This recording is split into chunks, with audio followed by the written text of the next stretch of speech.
too dark. I'll sit a bit forward. There you go. There you go. That's better. Now we can see you. Um, so welcome to Caroline, and welcome to everybody. Here we are, live in the lounge with Inspiring Tales, our series of talks with animal wellness experts and from all walks of life. And the aim of the talk is just to hear. I love hearing people's life stories. I find it inspiring, and I think that all of us find it inspiring to hear the stories, because they're usually wonderful stories of how people got involved with animal wellness, because it's not a given, is it? So what brought us here, and how did we get there, and what have we learned from it? That's what we're going to be hearing tonight. And Caroline and I will say, go back quite some years now, don't we, Caroline? Yeah. I was trying to remember, was it 2007 when you came and did the certificate? Yeah, I think so. So it's Yeah, a long time. So it's quite a while. And you were pretty much at the beginning of your journey there, weren't you? It's early days in there. Yeah, at the start. Early days, yeah, not right at the beginning. Yeah. So tell us, what was it that brought you? What started you on the journey? So it's quite a sad start, to be honest, because my brother had committed suicide, and I didn't really know about holistic practices or anything at the time, and I went into a very, very dark place and was grieving and very depressed. And my family lived in Ireland, and I was only one living here, so I was very isolated. And then one day I was in a bookshop, and I was really drawn to a book on crystals, and it was kind of like one of those moments that you didn't expect it, but it's almost like I suddenly connected to this holistic world, and then I just literally couldn't get enough of it. And I think firstly I spent my journey healing myself, and that was the realization that how effective and how amazing holistic therapies were. And I absolutely love animals, and I'd made that decision very early on that I was going to work with animals rather than people, because I felt that with my own mental health issues, and it was important that I tried to help animals with mental health issues, and that was kind of my drive towards it. So from a very dark place, it's become a very light place full of love and positivity. So that, yeah, I mean, it's a sad story, and it's, as you say, full of light and positivity, and it's so quite common, isn't it, in the healer's journey, that we have a wound, that we're wounded in some way, and that leads us to healing. I mean, that's the classic mythical story of and so you started with crystals. You must have had a strong sensitivity already to just sort of zoom in on a crystal book. You must have. I wasn't aware of it at the time, but when I'll say enlightened, I became like a sponge, and I just couldn't stop learning about all these different modalities, and I just became totally absorbed in. I started with flower essences first, and then I was always looking at your website, Nayana. I was really fascinated, and I studied with you, and I studied with Kathleen Prasad, and I think it was just this knowledge of, what can I do? Where can I start? And I just kept on. I did a lot of courses at the start, and then I decided that I don't want to be jack of all trades and not master of none. So what I did is I went more to the energetic side.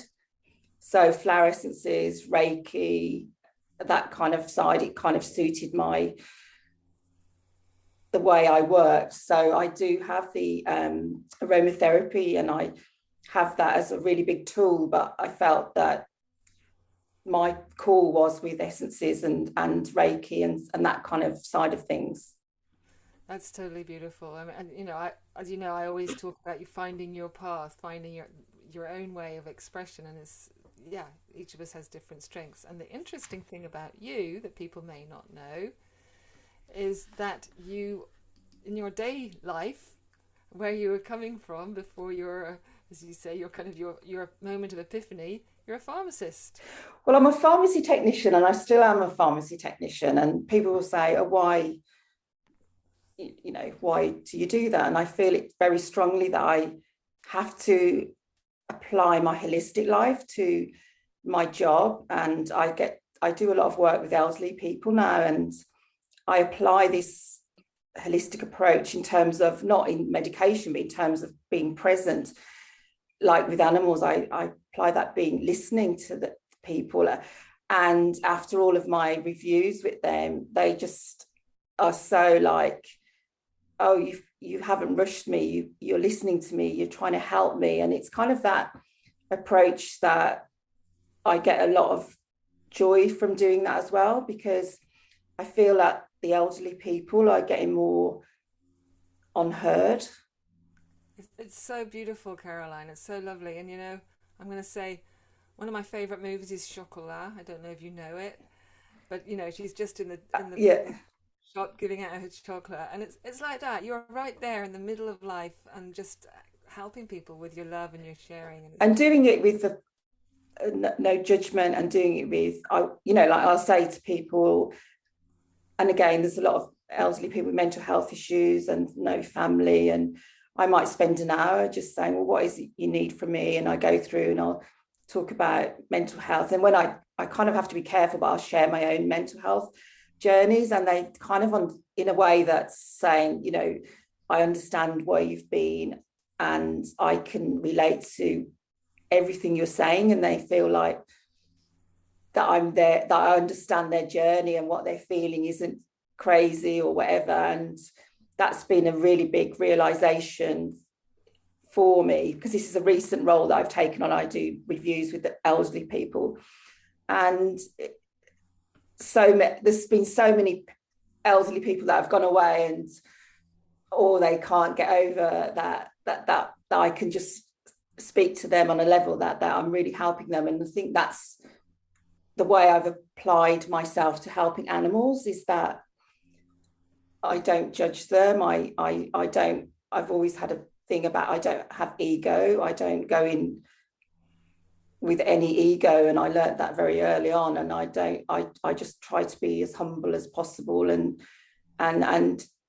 that's my kind of journey with animals, and let them come to me, or that kind of, I don't communicate with them, but I always find that there's something that comes up that I'm able to relate to, that I can help them with. Yeah, that's great.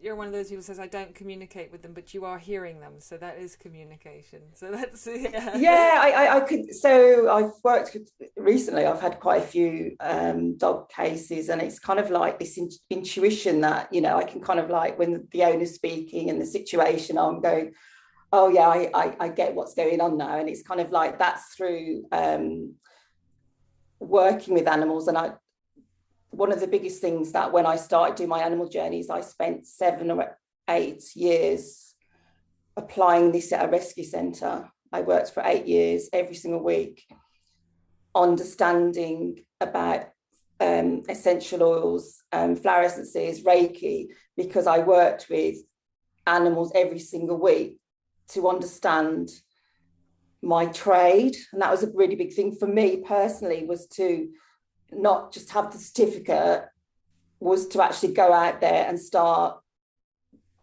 understanding how these worked with animals. And that was, I think that was my that was the biggest grounding lesson for me, was actually learning from the animals. And they taught me a lot. That's beautiful. That's it. They're the best, definitely the best teachers, aren't they? Yeah. And so I have a question for you, because I knew you back then, if you like, and you were a different person. and you have grown into this wonderful, powerful, loving. I mean, you were always lovable. Yeah. You were always a loving and sensitive person. I'm not saying that, but Yeah. your I journey think, yeah. has brought you a lot of. I think before I met Niana was like the spark that sparked my. I was a very shy person. I was very insecure. I was very stood in the background, didn't say anything because I didn't think I had any worth to say anything. And I remember going to the Cotswolds, and it was a big journey for me, and I kind of put my name to it, and it was almost like the start of me starting to believe in myself. And it wasn't instant, but that was the starting point for me. And I've always said to Niana years ago, I said, you know, it was you that actually started to change my life to be the person that I am today, because I just felt I had no worth, and Niana always believed in me, and I'll always be grateful to you. I'll never forget it ever, because it was this person that was different to the person I am now. And I was stuck in a person that, whether, you know, because of things that had happened in my past and stuff like that. And now I'm a person that stands in my own self and believes in what I have to say, and I'm confident in who I am. And that's the reality. That's why sharing my knowledge with animal owners or people that want to learn, I feel really passionate about that, because I know the truth, because I've been there, and I know the difference it makes to actually change your own life, that you can then change animals' lives. Absolutely, totally, so true. And I just want to say at this point, I might have been a person that was standing there at that moment and supporting you in your journey, but you're the one that made the step on that journey and got yourselves to the Cotswolds, and you were already well on your way. It was so brave, and it was, you know, and then working with the oils and the animals so I'm very humble to be a part of your journey, but it's you that makes those steps, and that's beautiful. And so I want to ask you, because you teach crystals and flower essences, and you've really gone deeply into the whole flower essence side of your. It was, and again, it was this really weird situation where I'm a traditional, and people say bark, but it's actually batch. If you come from a traditional batch flower training, you know that Edward Bach told his patients that his name was Batch because his patients couldn't pronounce it. So when you come through that traditional training, you know that's people that say batch is they've come from the Oxford and that training. But I remember being more interested in other flower essences, and I was interested in the Bailey essences, and I read Arthur Bailey's books, and I just became really inspired. And I wrote to them and said, I want to write a book about animals. It was just kind of this really weird. I want to write about a book about the animals and the Bailey essences. And there was 101 essences. And they go, oh yeah, that's fantastic. And it was just almost like somebody said I had to do it.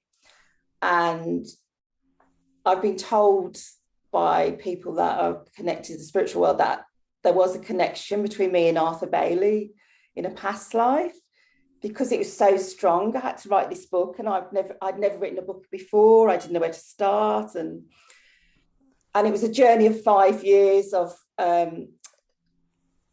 working with the essences and applying them and understanding how they worked with animals. And then in 2017, Marie Holiday emailed me and said, you know, would you like to speak at the Animal Energy World Conference? And then I thought, oh, I've got to literally finish this book now.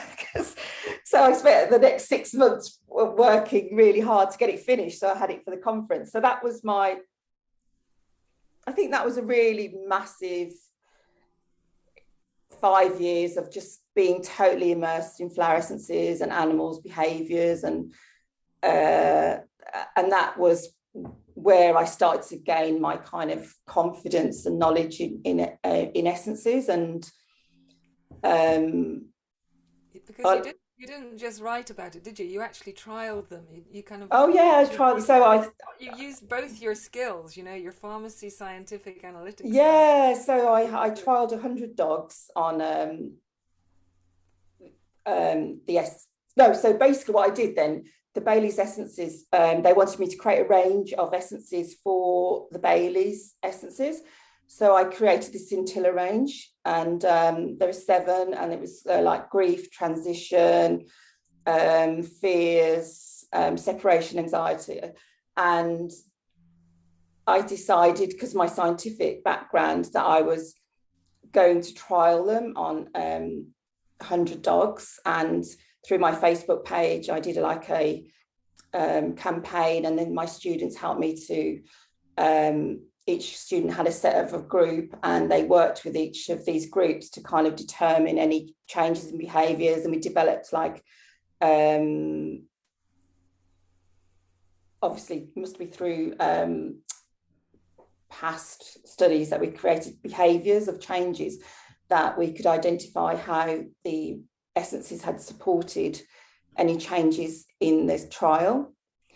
And it was really successful. But the thing that, when I did, because then I wrote it up as a trial, and I wrote it up as a scientific paper, but it wasn't really. It was more like it was the fact I tried my best. But the thing that I couldn't apply was that every single dog was in a different situation, even though they might be presenting with the same behaviours, but equally they couldn't be the same because the owner would be different, the house would be different. But I kind of wrote that up in my conclusion, that it was really, really positive about the outcome of how the dogs had improved.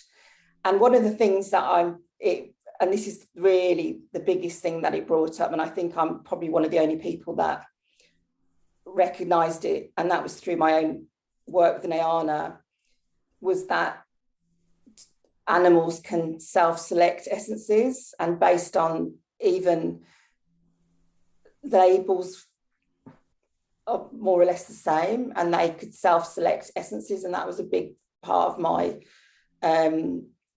light bulb moment, that, oh my gosh, we can apply the same principles of the self-selection. And that was quite powerful. And some dogs would just not refuse them, some dogs would sort them out, and that was quite powerful, because on paper they're made up with water, a preservative, and then there's just energy, and yet energetically the animals clearly could recognize and self-select which what they wanted. And that was my kind of big powerful moment for me, that I kind of actually did a trial that proved it really, that this is what happens.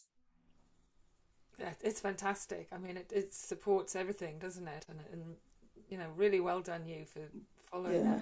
It's like it's fantastic. There's 2 skills, that 2 part of your brains, because I could never do an organized trial like that. That's like not my thing.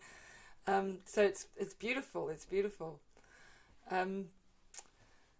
So, and then from there, so you did the Baileys thing, and you have that beautiful book, and everything you do is so beautiful. You're amazing, because you make this book, and then you make a beautiful cover, and you really put attention into all of the parts of it. I love it.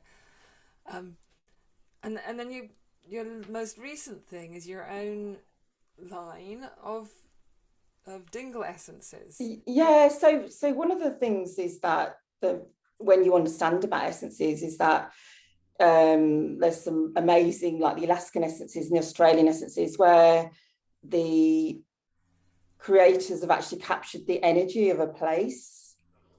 And I actually worked with the Isis essence in the Australian essences, and it was so powerful that he created it in Glastonbury, and connected to Isis energy of the Egyptian Isis goddess. And it was, wow, it was incredibly powerful.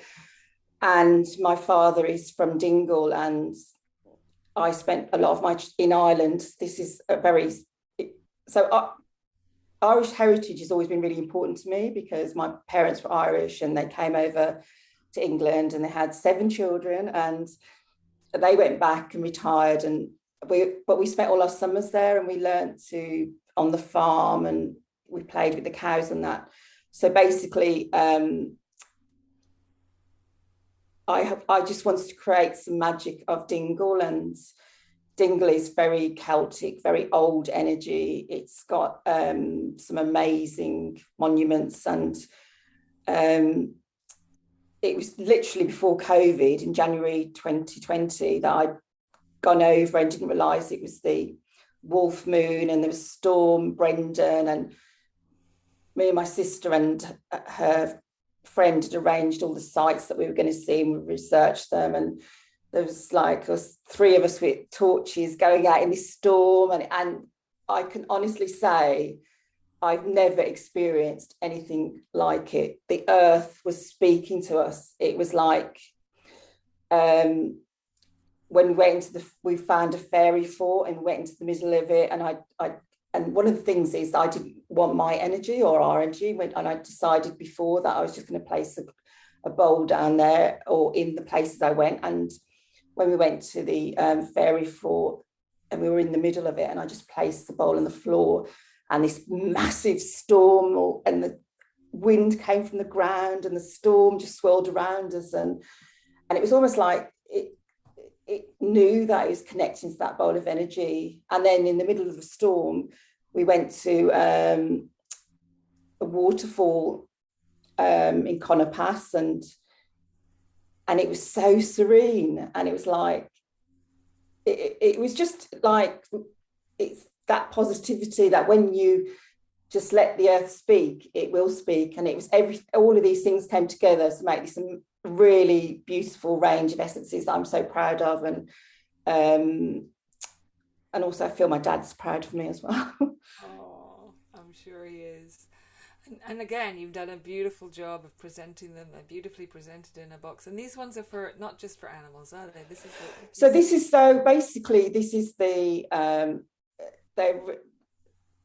well, I suppose they're for humans, but basically I added the animal part to it because I felt really powerful that I wanted people to be able to use them with animals as well. But I have recently created, and I'm working on an animal range that I've created myself, and that was created last year. And I wanted to go back to Dingle, but I couldn't because of COVID, and I decided that I'd create them with my snowdrops. And these are essences that I'm applying more of.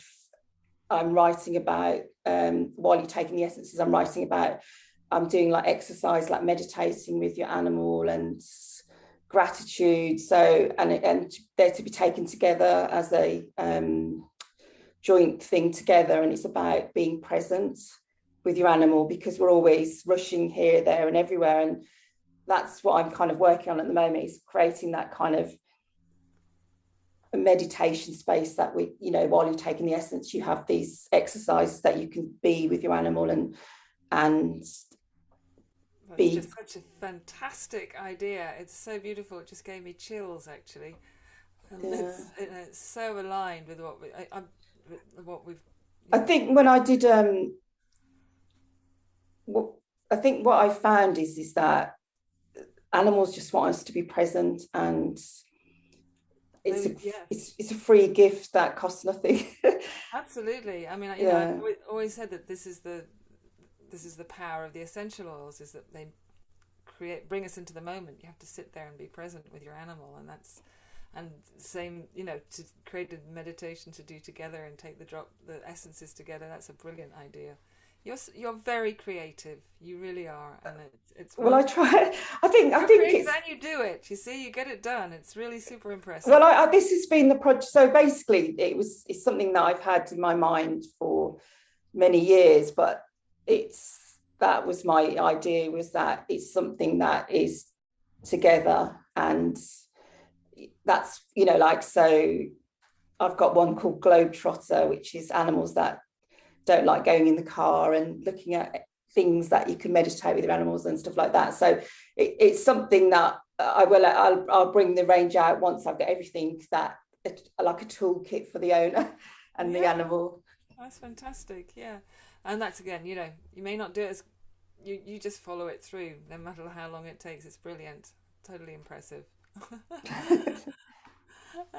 So good. So we're coming up to the hour, so I'm just going to ask you the big question. I think I think I know what the answer is going to be. I don't know, I might shock you. I think You might. I wouldn't be surprised. You're a shocker. So what is your top tip? The one thing you would say that people can do towards animal wellness. What's the most? I think for me, to be well. Yeah, for me, and through my journey of education with animals, is to understand the species that you're working with, and to understand, like, say, with Niana's work, is understanding the psychology of the dogs and where they evolved from.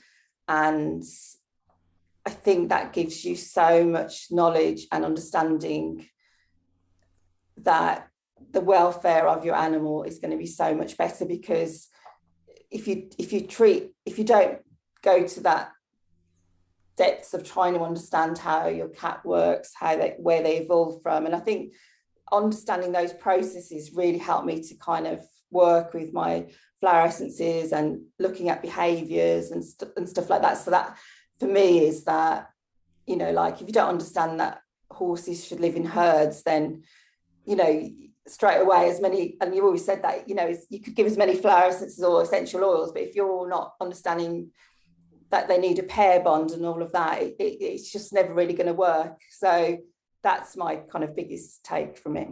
Well, what you did, you shocked me. No surprise. That's lovely. Because obviously I totally agree with you on that one. So beautiful. It is. It's so important. Oh, Caroline, you're a treasure. I love that. And I love to watch you growing up over the years and come into your power with the flower essences. I really look forward to the flower essences coming out, the next line. Yeah, definitely. It's all in my head. Because the other fun thing that we were actually chatting about in the lounge today, Deborah was reminding us about your essence from the animal energy. Oh my word, that was just incredible. And I just was so, I still can't believe what happened, and I'm still trying to process it, and I don't really understand what happened, but it was. Just tell us a little. I'll tell you. So basically, quickly, Marie Holiday said, "Oh, can you create essence for the conference?" And I kind of said, "Yeah, I know how to do it. I can do this." And then I decided to use my iPhone with headphones and a place of water. And totally unexpected was not everybody, but, and I'm not allowed to say because it's like, oh, don't say. But basically what happened was that certain speakers, and I've got pictures of it and everything, but and this has never happened. I mean, it's happened in ice, and it's never, Veda Austin, and she's done it with communication with water, but certain speakers created their own range of bubbles, and it was just like, it was still water, and I'm still trying to process the whole thing, because it was like the water was communicating, and I decided that I would only use the essences that had those bubbles in, because I felt that was the synergy of what the water wanted to speak to me. Incredibly not expected, incredibly still processing it and not really sure what happened, but it was definitely something magical, because it was just still water in a bowl. That was it, and it was phenomenal, really was. Yeah, it was amazing. It was lovely. Debs Yeah. Debs was saying it's got a beautiful energy to it too. She's actually experienced. She took some. So I think so. I think it's going to be. I don't know. I mean, I you know, like I think it's going to be incredibly powerful in the terms that, you know, when water starts speaking to you at a conference, and I was thinking I'm going a bit mad here. This is a bit strange. What's going on? And I think the energy that was connected and everyone's conscious energy just creates something really magical. absolutely. It's love. It's energy. It's just energy made visible, isn't it? In a beautiful way. And isn't that great? It's just. Yeah. Okay, Caroline, thank you for being with us here this Namaste. evening. Um, if anybody has questions for her afterwards, you can leave it in the comments, and I'll pass it on to her, and she'll be she has a free entry to the lounge. So Yeah. Well, like I um, say, I'm really passionate about helping people or mentoring or, you know, whatever I can do. are you still doing your courses online? Like I the still do my courses online. I do have a PA that helps me. So it's not like I'm not super. I've got this great PA in Australia that produces a lot of my Facebook stuff and that, because I literally haven't got enough time. But I she know a great PA is an essential, isn't it, Kirsty? I've got a really good one, and it's kind of like she, you know, she just keeps this both of my lives that are just not crazy, and I can enjoy both of them without um, getting stressed. Hopefully, Good. Well, we'll get you back into the lounge again. yeah, I'd love to. Yeah, definitely. Well, when I get the animal range up, if you wanted me to talk about them, because I feel really excited about Yeah, yeah. You can come and tell us all how to use them and everything. yeah, yeah, definitely. Come and do a workshop for us. Good. I'd love to. All right, darling. Thank you for being here. Thank you, everybody else, for being here. This will be up as a recording. I don't know, soon.